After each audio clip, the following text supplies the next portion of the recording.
Ya pemirsa, sekarang ada babak baru dalam perebutan sumber daya strategis. Bukan lagi minyak, bukan lagi batu bara. Kini giliran logam tanah jarang atau rare earth elements yang jadi rebutan. Bahan yang jarang kita dengar mungkin ya, tapi tanpa sadar ada di hampir semua benda di sekitar kita. Seperti ponsel, laptop, turbin angin, kendaraan listrik, bahkan sistem radar militer.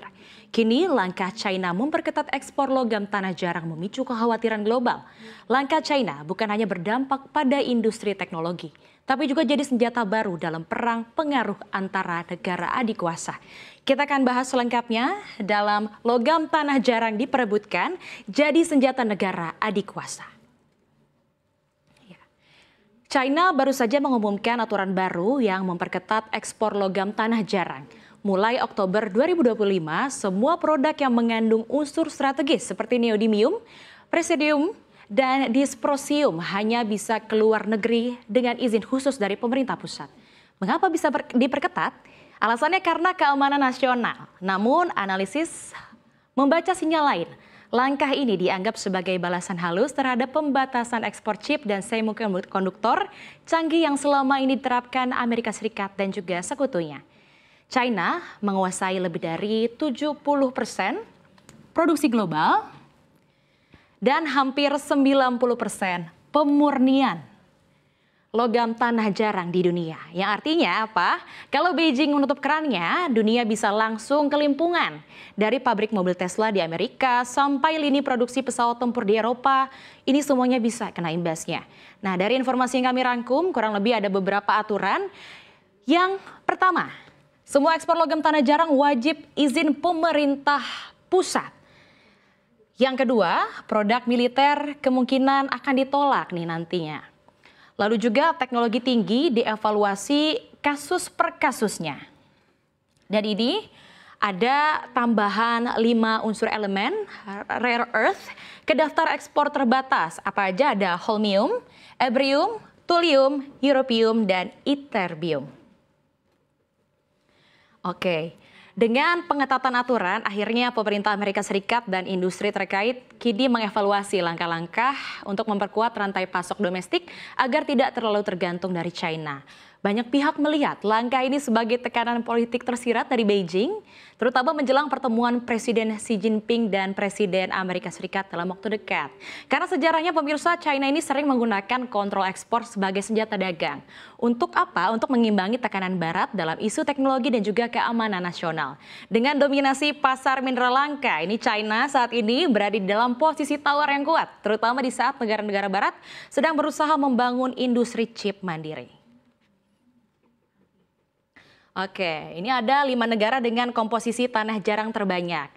Meskipun China ini paling dominan dalam produksi, bukan berarti mereka satu-satunya yang punya cadangan besar. Berdasarkan data yang kami himpun, China saat ini menempati posisi teratas, yakni cadangan logam tanah jarang di dunia, atau menyimpan sekitar 44 juta ton logam tanah jarang, yang di bawahnya disusul oleh Brazil sekitar 21 juta ton, lalu diikuti India 6,9 juta ton, Australia 5,7 juta ton, dan Rusia 3,8 juta ton. Negara lain seperti Vietnam, Amerika Serikat, dan Greenland juga masuk ke dalam daftar 8 besar penyimpan unsur langka ini. Namun uniknya pemirsa, sebagian besar negara ini belum mempunyai kemampuan pengolahan sendiri. Sebagian besar logam mentah dari tambang diolah di China lagi, ya, di China, lalu dijual kembali ke seluruh dunia sebagai bahan jadi. Ya, logam tanah jarang adalah bahan mentah yang membuat teknologi masa depan bisa hidup. Tentu saja untuk energi bersih, unsur seperti neodymium, praseodymium ini digunakan untuk membuat magnet super kuat di motor kendaraan listrik dan juga turbin angin.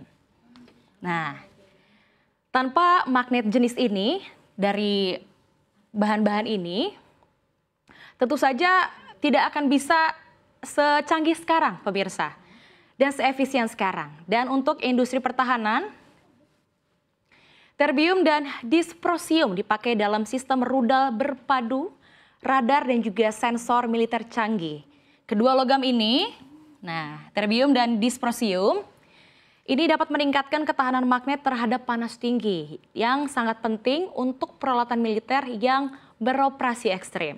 Dari data yang kami himpun, CSIS dan Defense One mencatat unsur-unsur ini termasuk dalam daftar ekspor strategis yang kini dikontrol ketat oleh Beijing karena nilai strategisnya di sektor pertahanan. Sementara untuk unsur seperti thorium, europium dan juga lanthanum berperan dalam layar LED, laser hingga chip semikonduktor. Dan yttrium dan europium digunakan untuk bahan fosfor pada layar lampu LED dan juga sedangkan lanthanum banyak dipakai sebagai atau digunakan dalam kaca optik dan bahan elektronik presisi. Dengan kata lain, tanah jarang adalah DNA-nya teknologi modern. Mulai dari ponsel atau tablet yang saat ini di tangan kita hingga pesawat tempur di langit. Jadi tanpa bahan-bahan ini memang dunia digital bisa saja berhenti. Karena itu negara-negara besar kini berlomba-lomba untuk membangun cadangan strategis nasional. Ya memang mirip dengan Strategic Oil Reserve, tapi kali ini memang bukan minyak ya yang jadi rebutan, melainkan logam tanah jarang. Amerika Serikat membentuk kerjasama dengan Australia, Jepang, dan Uni Eropa untuk memperkuat rantai pasok logam kritis lewat berbagai proyek bersama, termasuk fasilitas pemurnian dan pembuatan magnet di luar China. Langkah ini didukung Departemen Pertahanan Amerika Serikat yang menilai rare earth sebagai komponen vital keamanan nasional. Di sisi lain, China semakin memperketat kendali dalam negerinya, memperluas lisensi ekspor dan memusatkan produksi pada perusahaan-perusahaan negara. Dan itulah mengapa logam tanah jarang ini diperebutkan.